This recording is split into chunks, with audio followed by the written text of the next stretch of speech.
Selamat pagi teman-teman semua. Semoga teman-teman semua berada dalam kondisi yang sehat walafiat, tetap semangat, tetap optimis dalam mengikuti pembelajaran online. Pada kesempatan kali ini, saya akan membahas mengenai materi Allocation and Depreciation of Difference, melanjutkan yang minggu lalu. Hanya saja, penekanannya adalah Complete Equity Method. Jadi, teman-teman bisa siapkan modulnya problem 6. Di mana di problem 6 ini dikatakan adalah Dibala Company mengakuisisi 12.750 lembar saham milik Higuain Company dengan menerbitkan saham sebanyak 62.500 lembar dan juga sejumlah uang tunai.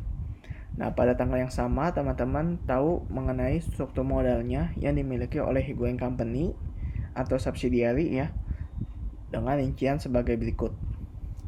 Nah, lalu teman-teman dikasih data mengenai aset yang dimiliki oleh subsidiary, di mana teman-teman bisa melihat ada aset yang understated dan juga ada yang overstated. Oke ya. Lalu berikutnya teman-teman dikasih data mengenai net income dan juga dividen declared. Lalu kita lihat apa yang diminta dalam soal ini. Teman-teman, yang diminta adalah jurnal eliminasi tahun 2021 dan juga 2022. Kita tahu bahwa Dibala ini mengakuisisinya tahun 2020 teman-teman ya.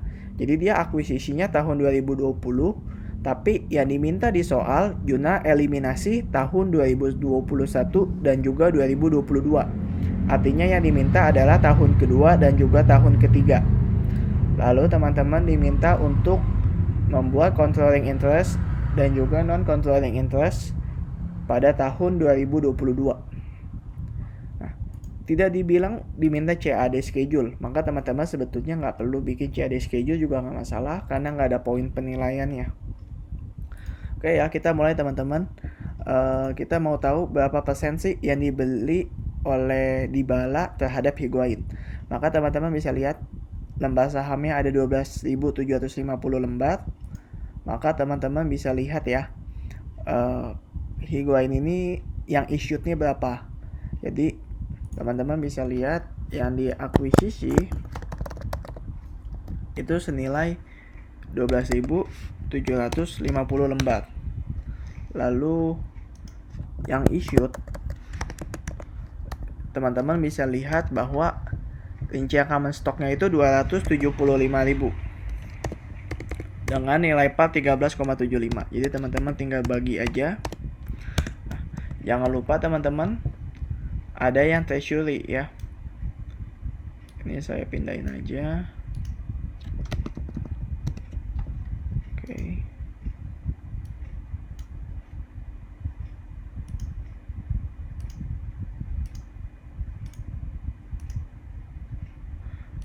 Lalu jangan lupa teman-teman lihat ada treasury share. Nah, dikatakan bahwa treasury share-nya 17.500 dengan cost 3,5. Maka 17.500 teman-teman bagi 3,5. Maka yang outstanding-nya berapa? Nah, teman-teman tinggal selisihin aja ya antara yang issued dengan treasury share. Maka yang outstanding-nya ada 15.000. Jadi untuk melihat persentase akuisisi, teman-teman gampang.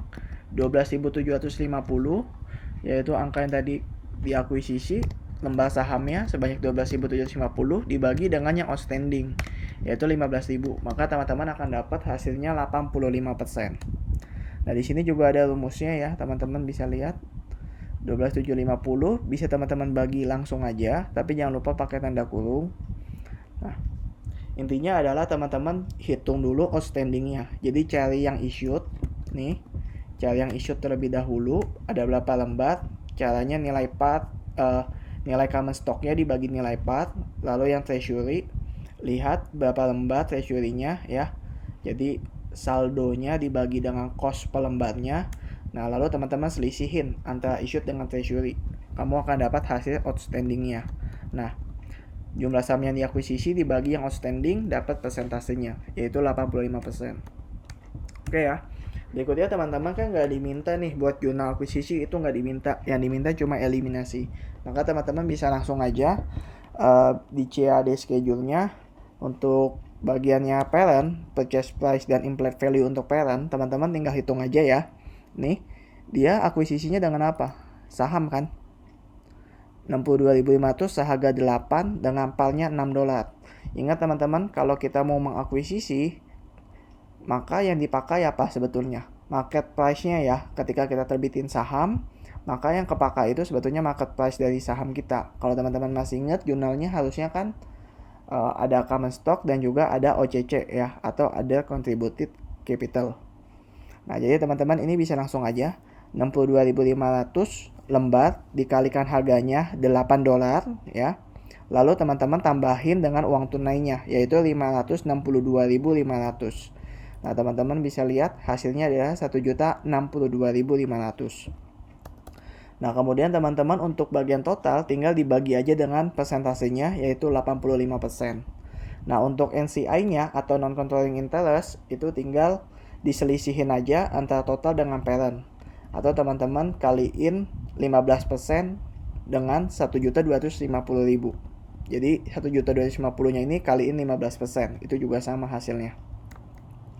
Habis itu jangan lupa dikurangi book value of equity, di mana common stock-nya 275.000, lalu return earning-nya 625.000, OCC-nya 125.000, lalu dia juga ada yang namanya treasury share ya, di mana treasury share ini kan kontra account-nya ekuitas. Jadi teman-teman kasih tanda negatif ya untuk treasury share-nya. Atau kalau misalkan common stock, return earning dan juga OCC-nya yang kalian kasih tanda negatif, maka treasury share kasih tanda sebaliknya, yaitu tanda positif. Intinya, treasury share itu harus diberikan tanda yang berbeda ya dengan ekuitas lainnya.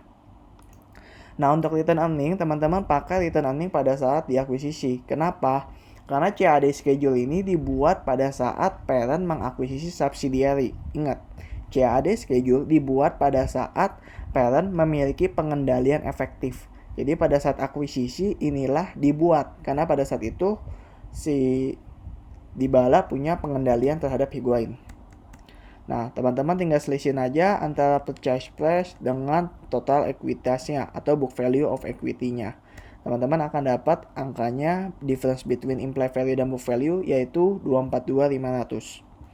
Nah, kemudian kita adjust dengan inventory ya, di mana inventory-nya understated, artinya fair value-nya lebih besar, maka 15% dikalikan 112.500. Nah, teman-teman jangan lupa kalau book value-nya understated, artinya kan nilai wajah aset harusnya lebih besar. Persamaan dasar akuntansi adalah kalau aset lebih besar, otomatis ekuitasnya juga naik dong. Jadi harusnya ekuitas dari si Higuain akan naik. Ketika ekuitas Higuain akan naik, maka saldo difference yang timbul antara perbedaan implied value dengan book value of equity akan semakin kecil karena akan terjadi lawannya. Karena kan difference ini kan timbul karena adanya selisih antara implied value dengan book value of equity. Jadi kalau book value equity-nya naik, otomatis selisihnya akan menjadi lebih kecil ya. Makanya kalau understated dia akan mengurangi. Ya, teman-teman tinggal kaliin aja 15% kali 112.500. Lalu untuk land juga sama ya. 20% dikalikan dengan 255. Hasilnya adalah 51.000. Itu akan mengurangi saldo difference. Nah, untuk building dia overstated, artinya fair value-nya lebih rendah. Maka kalau nilai asetnya harusnya lebih rendah, berarti nilai asetnya turun ya. Nilai asetnya turun, maka ekuitasnya ikut turun. Ya, nilai aset turun, ekuitas turun. Ketika ekuitas turun, maka difference akan menjadi lebih besar. Makanya kalau overstated itu akan menambah saldo difference. Jadi 10% kaliin 150.000 yaitu 15.000.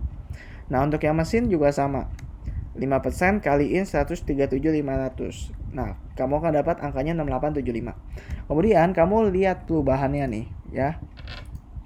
Yang karena adanya difference ini setelah dialokasikan dengan inventory, land, building, dan machine, teman-teman akan dapat hasilnya yaitu sebesar 196.500. Nah, selisihnya ini kita akan masukin ke dalam goodwill ya. Oke, jadi ini untuk CAD schedule. Nggak usah teman-teman bikin lengkap ya nanti, karena kan waktu ujian juga nggak akan diminta. Jadi kolom yang saya tandain ini dikosongin aja nggak apa-apa. Karena ini hanya alat bantu. Tidak diminta dalam soal dan juga tidak ada bobot penilaiannya. Ini hanya alat bantu. Oke, kita diminta untuk tahun 2021, teman-teman. Ingat, yang diminta hanyalah jurnal eliminasinya saja, lalu menggunakan complete equity method. Jadi karena menggunakan complete equity method, teman-teman harusnya udah tahu apa aja sih yang mesti kita eliminasi, yaitu distribusi laba bersih dan juga dividen declare ya. Saya akan jelaskan satu-satu dulu. Saya jelaskan dulu dividen declare. Nah, karena kita di tahun 2021, maka yang kita eliminasi adalah dividen dan juga laba bersih yang dibagikan di tahun 2021. Nah, dua hal itu yang akan kita eliminasi. Jadi di tahun yang bersangkutan ya, teman-teman. Nah, teman-teman tahu bahwa Higuain ini di tahun 2021 ini dia membagi dividen 20.400. Makanya teman-teman langsung aja 85% dikalikan 20.400. Teman-teman akan dapat hasilnya 17.340. Nah, ini jurnalnya sebetulnya boleh dipisah, boleh juga digabung ya, teman-teman. Jadi kalau kamu mau pisah, misalkan AC pada investment in S, lalu jurnal berikutnya adalah misalkan kamu mau pisah nih investment in S, ini juga boleh ya, teman-teman ya.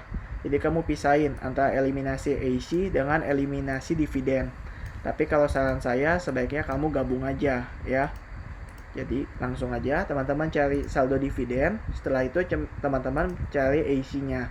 Nah, untuk menghitung AC kita nggak bisa pakai laba yang ada di sini, teman-teman. Kita harus adjust. Kenapa? Karena kan tadi kita mencatat adanya menurut sudut pandang konsolidasi adanya aset yang nilai wajarnya lebih besar. Ketika nilai wajarnya lebih besar, itu pasti pengaruh dong. Kalau didepresiasikan, maka beban depresiasi harus lebih besar. Oleh karena itu, menurut sudut pandang konsolidasi, laba kita itu bukan dari angka yang didapat oleh perusahaan. Jadi bukan 170.000 dikali 85% ya, teman-teman. Tapi kita harus adjust dulu dengan yang ada di tahun ini. Nah, teman-teman bisa melihat bahwa ada apa di tahun ini. Yang pasti tahun ini dikatakan gini. Inventory pada tahun 2020 750% dan sisanya pada tahun 2021. Artinya apa, teman-teman? Artinya akan ada yang terjual 50% di tahun ini ya. Jadi kalau ini saya akan pakai rumus, jadi teman-teman bisa aja kayak gini. Tadi kita lihat ya, teman-teman, inventory kita berapa? Selisihnya 16.875 ya. Teman-teman tinggal kalikan aja 50%-nya ya yang terjual di tahun ini. Jadi kalau kita adjust itu, kita adjust dengan yang terrealisasi di tahun ini. Jadi kalau misalkan terjualnya tahun ini, ya maka kita masukin. Lalu kalau misalkan depresiasi di tahun ini, ya kita masukin. Kalau yang di periode sebelumnya bagaimana? Jangan di adjust. Paham ya? Jadi kali 50%, teman-teman kali kepemilikannya, yaitu 85% ya. Lalu teman-teman akan dapat hasilnya 7172.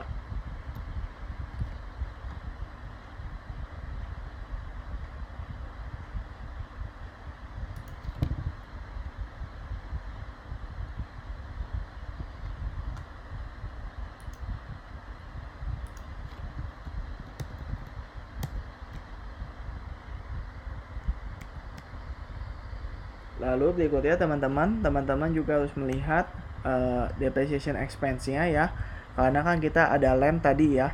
Artinya lem ini tidak terdepresiasi, jadi nggak ada masalah. Lalu building karena overstated harusnya kan lebih rendah.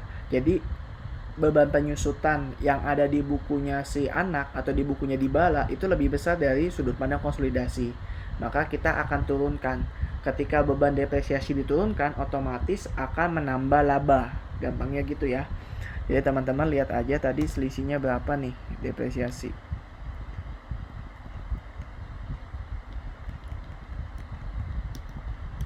Nih ya, 15.000.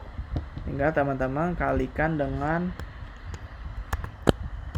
85% kepemilikannya. Jangan lupa teman-teman kalikan juga dengan masa manfaatnya. Dibilangnya kan building memiliki masa manfaat 10 tahun sejak tanggal akuisisi dan tanpa nilai sisa. Jadi jangan lupa ini teman-teman, sehabis ini dibagi dengan 10 karena punya masa manfaat 10 tahun.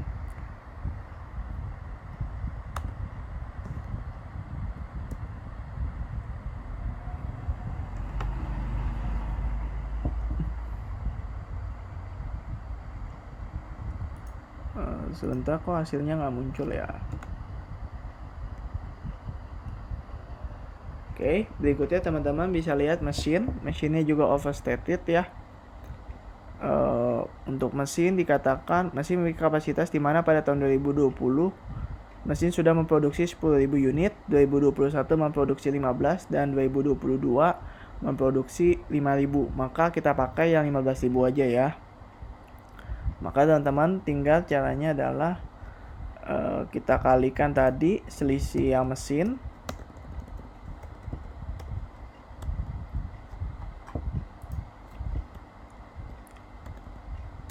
Ini ya yang mesin. Tinggal teman-teman kalikan dengan kepemilikannya yaitu 85%. Habis itu teman-teman kalikan lagi dengan 85% kalikan dengan mesinnya yang terpakai di tahun ini yaitu 15.000 ya. 15.000 dibagi dengan 50.000. Nanti teman-teman akan dapat hasilnya 1753. Berikutnya teman-teman adalah menghitung AC after adjusted-nya ya. Jadi teman-teman gak usah khawatir nih. Ini tinggal teman-teman totalin aja.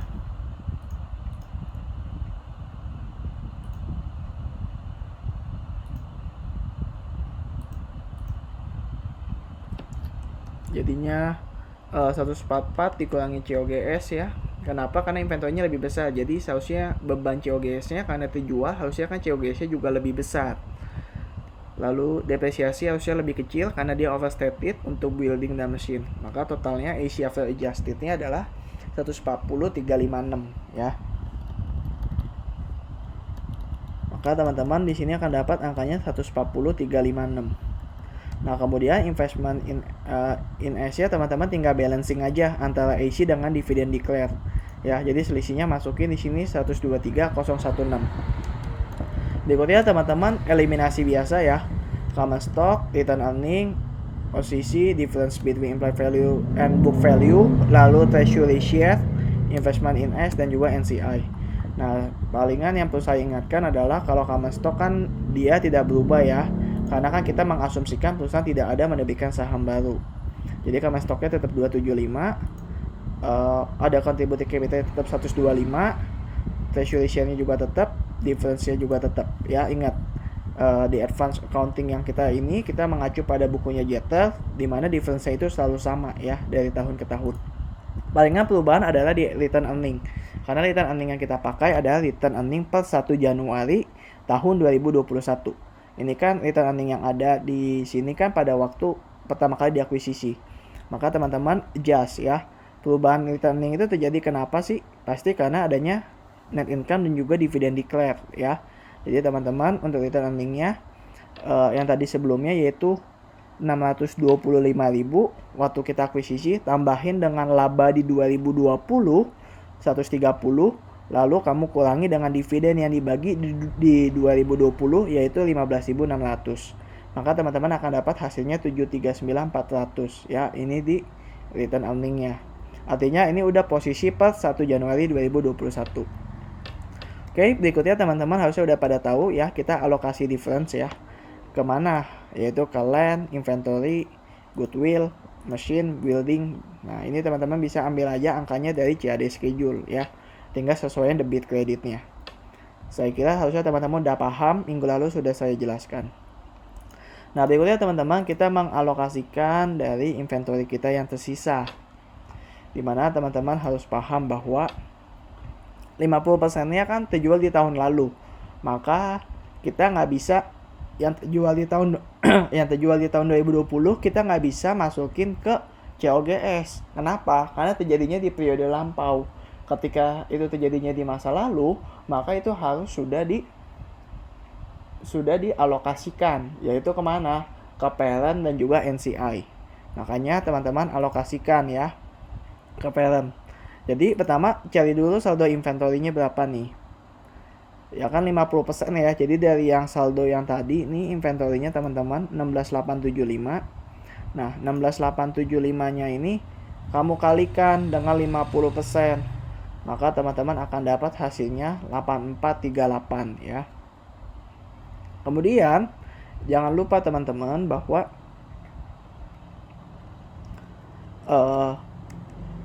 kita mesti pecah ke parent dan juga NCI. Ke parent yaitu investment in S, teman-teman kaliin 85%, lalu ke NCI berarti selisihnya, atau teman-teman bisa kaliin 15% ya. Nah, untuk yang tahun sekarang itu teman-teman nggak usah alokasiin, cukup apa? Yaitu COGS pada inventory ya, sebesar 50% dari pengalokasian kita, karena kan 50% terjual di tahun 2021 ya. Oke ya. Nah, berikutnya teman-teman kita masuk ke mesin nih.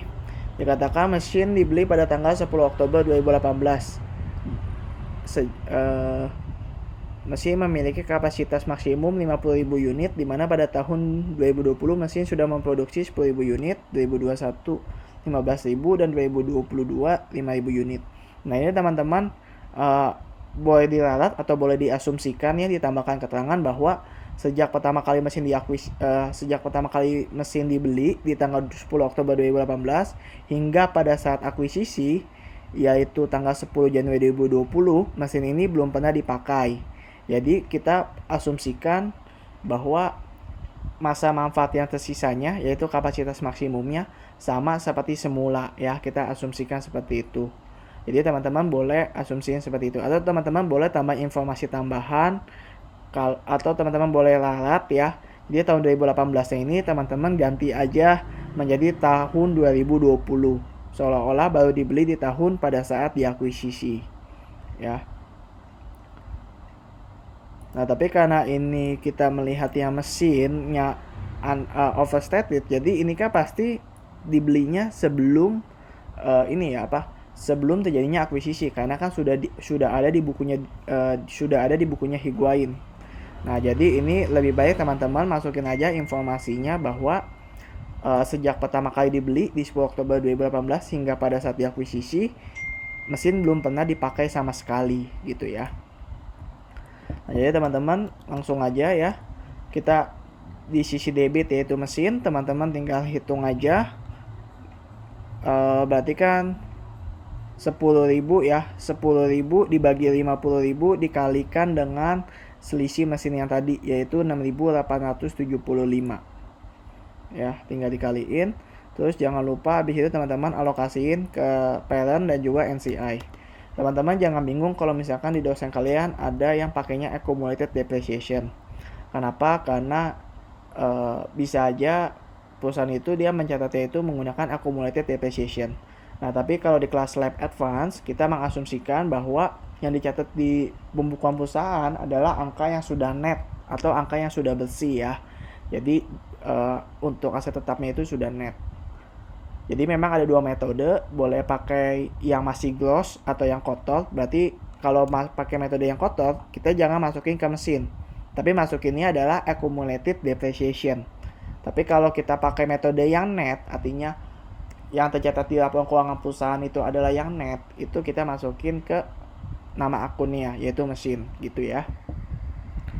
Nah, berikutnya untuk yang terjadi di periode saat ini yaitu mesin pada depreciation expense. Nah, teman-teman tinggal kaliin aja tadi selisihnya berapa nih, 6875 ya. Tinggal kamu kalikan saja.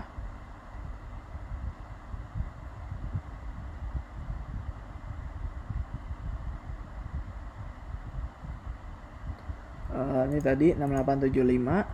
Tinggal kamu kalikan saja dengan yang terpakai di periode tahun ini yaitu 15.000 dibagi dengan 50.000, maka kamu akan dapat angkanya 2063. Nah, untuk building juga sama ya teman-teman, tersisa umum manfaatnya kan 10 tahun ya. Jadi tadi buildingnya 15.000, teman-teman bagi 10, 1.500. Ingat, ini under value. Bukan under value, tapi overstated.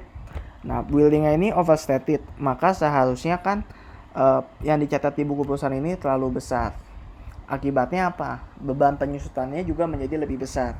Makanya kita adjust, kita balik building di sisi debit. Kreditnya adalah teman-teman alokasiin ya, karena ini tahun lalu punya, alokasiin ke investment in S dan juga NCI, yaitu 1275 dan 225. Karena apa? Dikali 85% untuk parent dan juga untuk NCI kali 15%. Nah, untuk periode berjalan gimana? Langsung aja building pada depreciation expense. Atau kalau di dosen mungkin ada yang pakai gini, accumulated depreciation building pada depreciation expense. Sama aja ya. Nah, kalau yang periode saat ini nggak usah dialokasiin, jadi kamu masukin aja full 1.500 ya. Lalu berikutnya teman-teman lihat goodwill-nya. Fair value goodwill tahun 2020 ada 150.000. Kita tahu bahwa goodwill itu harusnya 196.500. Artinya ada penurunan ya teman-teman. Nah, penurunan ini terjadi di tahun sebelumnya. Makanya kita selisihin 196.500 dengan 150.000. Ketemu angkanya 46.500. Teman-teman alokasiin ya, tinggal ke parent dan juga NCI. Lalu di tahun 2020 di 2021 goodwill-nya naik jadi 237.500. Teman-teman ingat, kalau goodwill udah diturunin jangan pernah dinaikin lagi. Bahkan dipulihkan pun nggak boleh ya. Untuk goodwill tidak bisa dipulihkan. Oke ya. Nah, berikutnya saya akan masuk teman-teman ke tahun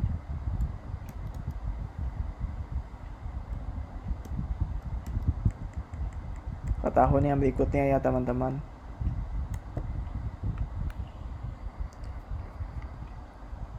Nah, teman-teman juga bisa ngecek nih angka yang di sini udah benar atau belum. Tadi teman-teman lihat aja, ambil dari angka yang COGS ya. Nih, 8438. Teman-teman kaliin dengan persentase kepemilikannya 85%. Harusnya udah benar, hasilnya yaitu 7172. Tuh, berarti udah benar ya teman-teman angka kita. Nah, oke, berikutnya teman-teman untuk tahun 2022 juga sama, teman-teman eliminasi AC dan juga dividen declared. Ingat, AC-nya adalah AC yang sudah net. Maka teman-teman bisa lihat dividen declare-nya aja langsung. Di tahun 2022 dibagikan dividen 22.800. Maka kita kaliin ya, 22.800 kalikan kepemilikannya 85%.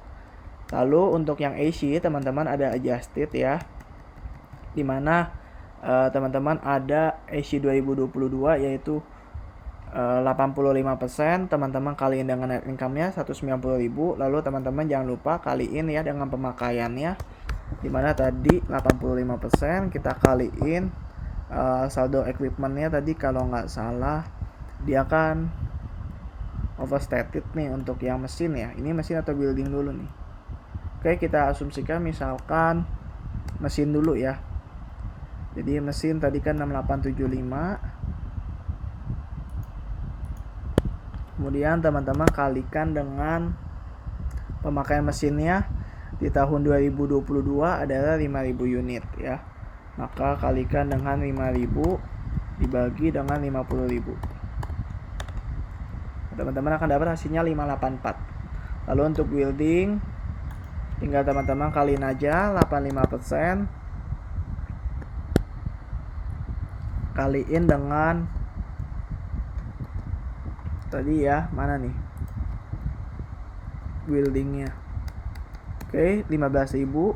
Jangan lupa teman-teman bagi sisa umur manfaatnya ya, yaitu untuk building 10 tahun.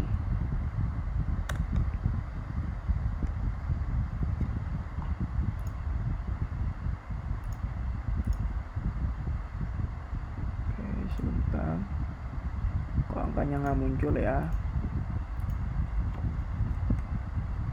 Oh, saya sepertinya agak salah masukin rumus.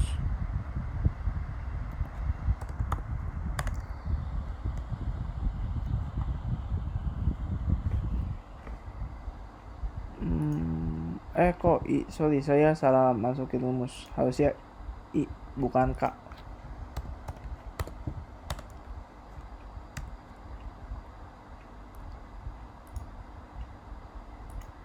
Oke, untuk yang building teman-teman harusnya bisa lihat ya bahwa tahun 2022 harusnya sama dengan tahun 2021.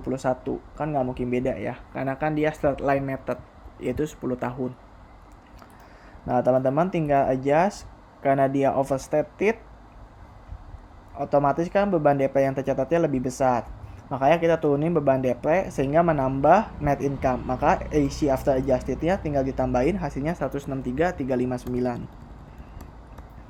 Nah, teman-teman tinggal eliminasi ya di sini ya. Maka teman-teman akan dapat saldo selisihnya investment in S-nya yaitu 143.979 ya. Lalu teman-teman bisa lihat lagi eliminasi ini mah sama lah seperti periode sebelumnya ya, common stock, OCC, difference, treasury, investment in AS, dan juga NCI. Harusnya teman-teman udah paham. Dengan nilai return earning-nya ini mengalami perubahan, dimana return earning tahun sebelumnya adalah 739.400, maka return earning dari si Higuain di tahun 2022 adalah 739.400 tambah 190.000 ya. Ditambah 170.000 yaitu laba di 2021 dikurangi dengan 20.400 ya, dividen di 2021. Kenapa pakainya 2021? Karena kita ingin mencari return earning di 1 Januari 2022. Jadi return earning 1 Januari kan pasti perubahannya dari return earning tahun sebelumnya karena adanya dividen dan juga laba bersih yang didapat. Nah, berikutnya teman-teman tinggal alokasin aja difference-nya ya. Ini sama persis dengan tahun sebelumnya. Nah, berikutnya teman-teman kita mau eliminasi. Nah, inventory-nya kan sudah terjual di tahun sebelumnya dan sebelumnya lagi. Artinya tidak ada inventory yang terjual di tahun ini. Makanya kita nggak boleh akuin ke COGS. Jadi kita langsung aja inventory-nya 16.875. Teman-teman langsung alokasiin ke parent dan juga NCI ya. Berikutnya mesin. Untuk yang mesin teman-teman totalin dulu nih. Teman-teman totalin dulu yang tahun pertama dengan yang tahun kedua. Jadi saya kasih warna ya. Nih. Jadi teman-teman di sini totalin dulu ya. 1375 ditambah 2063. Hasilnya adalah 3438. Nah, karena ini kan di periode sebelumnya ya, kita udah di tahun ketiga. Maka untuk yang ini kita masukin yang ada di tahun pertama dan juga tahun kedua. Habis itu teman-teman alokasiin ke parent dan juga NCI. Nanti pembulatannya teman-teman gak usah khawatir, pembulatannya ke satuan terdekat aja ya, nggak usah koma, jadi ke satuan terdekat aja. Oke, berikutnya teman-teman hitung untuk yang tahun ini. Jadi mesin for depreciation expense ya. Sebesar berapa teman-teman? Kita pakainya berapa? 5.000 dibagi 50.000 kali dengan N16-nya, yaitu teman-teman akan dapat hasilnya 688. Nah, teman-teman bisa ngecek nih, 688 ini benar nggak sih dengan angka yang tadi adjusted. Ingat, 688 tadi itu belum kita kaliin porsinya parent. Yang kita adjusted kan hanya yang diakui oleh parent aja ya. Jadi 688 teman-teman kali 85%. Oke, harusnya udah benar ya, $584.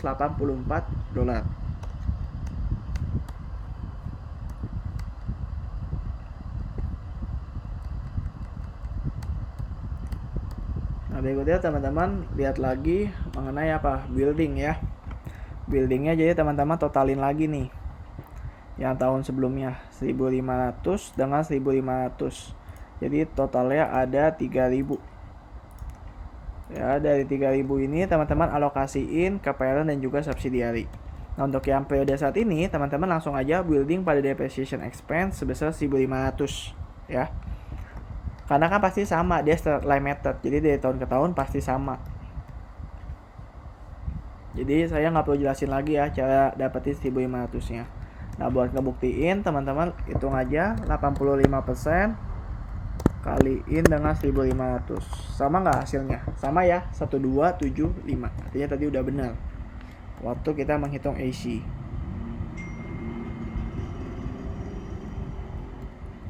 Nah, oke teman-teman, berikutnya kita bawa lagi saldo goodwill yang sebelumnya ya. Karena kan ingat goodwill nggak boleh dipulihkan.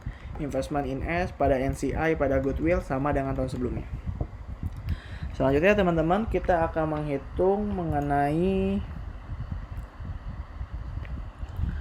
controlling interest dan non controlling interest di tahun terakhir. Jadi teman-teman lihat dari si income dari Higuain ya, subsidiary income as subsidiary income yaitu 190.000. Kemudian ada adjustment ya teman-teman sebesar 688 dan juga 1.500 ya. Jadi saldo yang ini 688 sama 1.500. Teman-teman ingat waktu adjustment di sini kita full dulu 100%. Jadi jangan dikaliin 85. Beda halnya dengan yang AC tadi. Kenapa sih kalau yang ini kita akuinya 85? Ya karena kita sudah waktu menghitung AC-nya kita kan udah kaliin dengan persentase kepemilikan kita. Makanya waktu adjusted kita juga harus proporsiin dengan kepemilikan kita. Ya dong. Kalau kita akui AC itu sebagai milik kita 85%, maka waktu adjusted kita harus akuinya juga 85% gitu. Nah, kalau di sini gimana kok ini nggak 85%? Ada nanti. Jadi awalnya kita tetap dulu 100% ya teman-teman ya. Lalu adjusted income-nya teman-teman kan ini dia overstated, maka depresinya lebih besar. Kita turunkan. Ketika DP itu kita turunkan, maka akan menambah laba. Jadi adjusted income-nya 192, 188. Nah, ini setelah dapat adjusted income baru kita alokasiin ke parent dan juga NCI. Itu parent 85%, NCI 15% ya teman-teman ya. Nah, berikutnya teman-teman dapat dari parents income ya. Parent di sini adalah Dibala income yaitu 2.800.000. Nah, teman-teman tinggal hitung aja ya. Dibala terus income from subsidiary. Jangan lupa teman-teman, income-nya Dibala ini sudah termasuk dividen belum sih yang dicatat oleh Dibala atau belum? Nah, dia ini kan menggunakan complete equity method ya teman-teman. Jadi kalau complete equity method kan waktu dapat dividen diakuinya sebagai apa? Cash pada investment in S. Dia tidak akui sebagai revenue. Makanya tidak perlu kita kurangin dengan dividen income ya. Kenapa? Karena dividen itu tidak diakui sebagai revenue ya. Oke, jadi ini langsung aja tinggal ditambah dari income from subsidiary ini dari yang atas ini. Teman-teman akan dapat hasilnya 163.359. Maka controlling interest dan juga NCI-nya teman-teman akan dapat nih 29 controlling interest-nya adalah 2963.359. Sedangkan NCI-nya adalah 28828. Oke, teman-teman.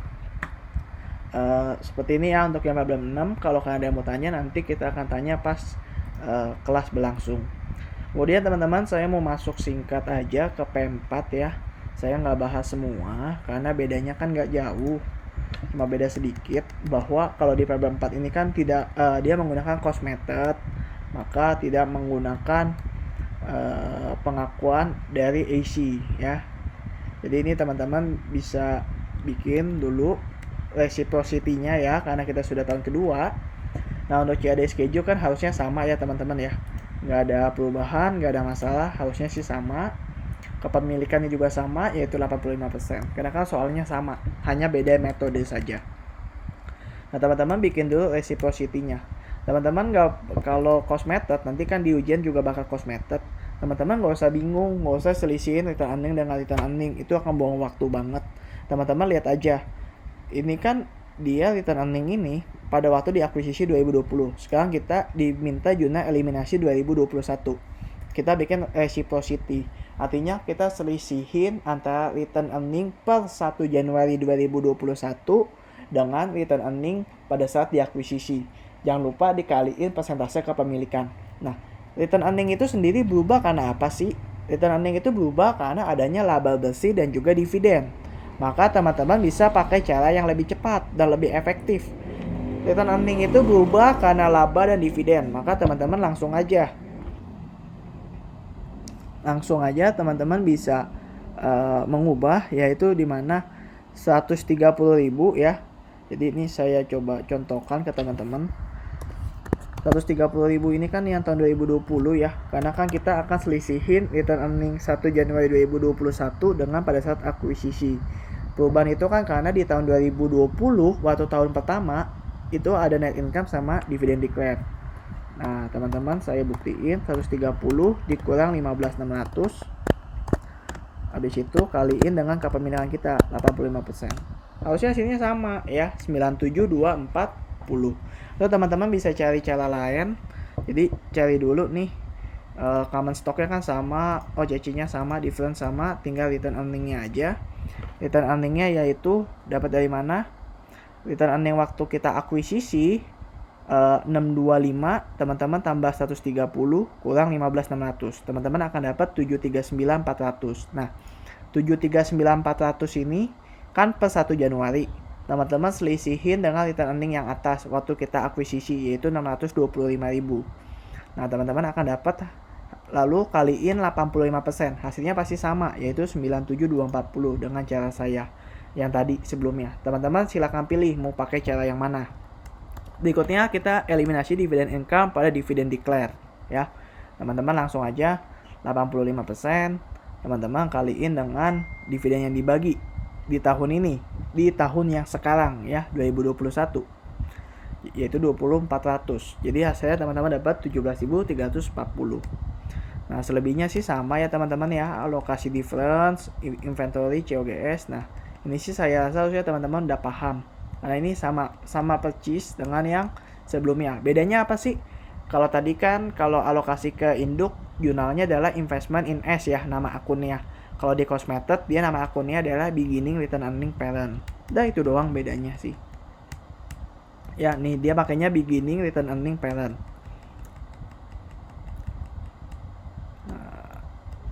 Udah ya, berikutnya teman-teman kita akan masuk ke tahun yang ketiga yaitu tahun 2022. Berarti kan sudah terjadi perubahan. Kita bikin lagi reciprocity-nya teman-teman. Kamu bisa caranya gimana? Lihat aja perubahan dari 2020 sama 2021 ya. Lihat dari net income yang ada. 2020 kan dia ada 130.000, nambah laba 15.600. Bagi dividen jadi dikurang 15.600. Lalu 2021 dia ada laba 170.000 kurangin 24.400. Habis ini kamu kalian kepemilikannya 85%. Dah, dapat hasilnya 224.400. Atau kamu pakai cara yang beda juga bisa. Nih, caranya gimana? Di sini kan kamu masukin kan common stocknya tetap, OCC-nya tetap, difference dan lain-lainnya tetap, ubah aja RE-nya. Return earning tahun sebelumnya kan 739.400 ya.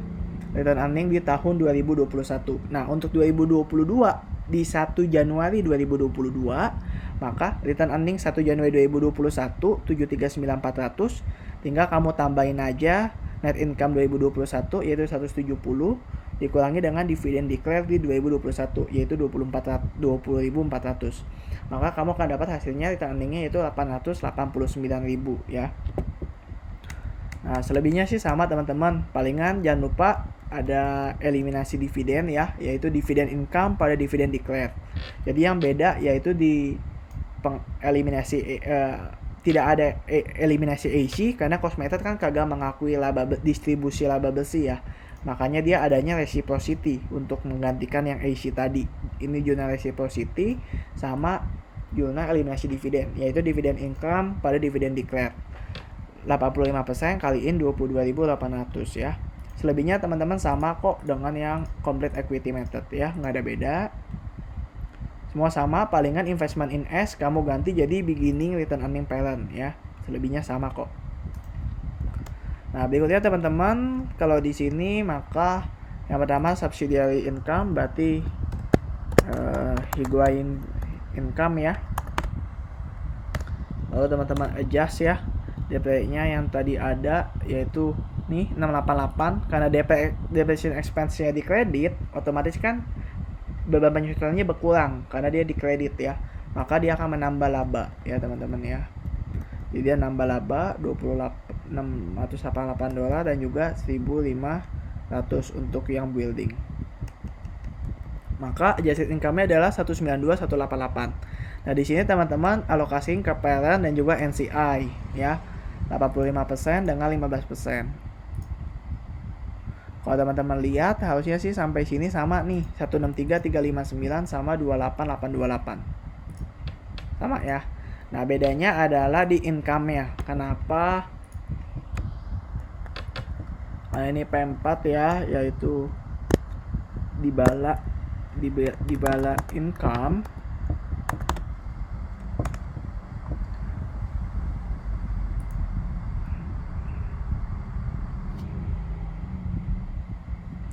Nah, di sini kan dibala income ya teman-teman ya.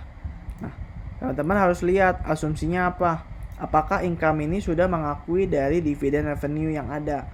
Kalau misalkan dia sudah mengakui dividen revenue yang ada, maka teman-teman nggak bisa langsung kayak gini. Teman-teman harus kurangi ya, dikurangi dengan dividen income. Kenapa sih? Karena kan dia waktu catatnya adalah cash pada dividen income. Kalau misalkan seperti ini ya, teman-teman kurangi dividen income-nya, yaitu seberapa yang tadi kita eliminasi ya. Tadi dividen income yang diakui adalah 19.380. Nah, ini berarti bersifat mengurangi ya teman-teman. Nah, jadi kenapa? Karena labanya si Dybala ini sudah mengandung dividen yang dibagikan oleh Higuain. Padahal waktu kita hitung adjustment dari atas, ini kan nggak ada pengurangan karena dividen kan. Jadi waktu dialokasikan 85% ini di dalamnya udah terkandung dividen. Jadi nggak boleh menambah dividen 2 kali. Makanya kita kurangkan dengan dividennya ya. Karena kan dia jurnalnya adalah cash pada dividen income. Jadi kita bisa asumsikan income-nya si Higuain ini, income-nya si Dybala ini yang 2.800.000 sudah termasuk di dalamnya adalah dividen dari si Higuain. Nah, berikutnya baru income from subsidiary-nya sama, nah controlling interest-nya yang berbeda.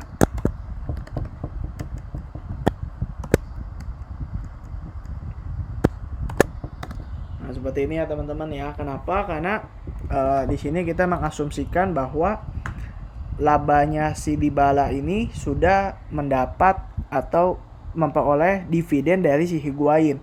Padahal waktu kita mau menghitung controlling interest, waktu kita hitung adjusted income dari si Higuain, ini kan kita nggak permasalahin dia ada dividen atau enggak ya, kecuali di sini kita kuali nih, kita minus dengan dividen.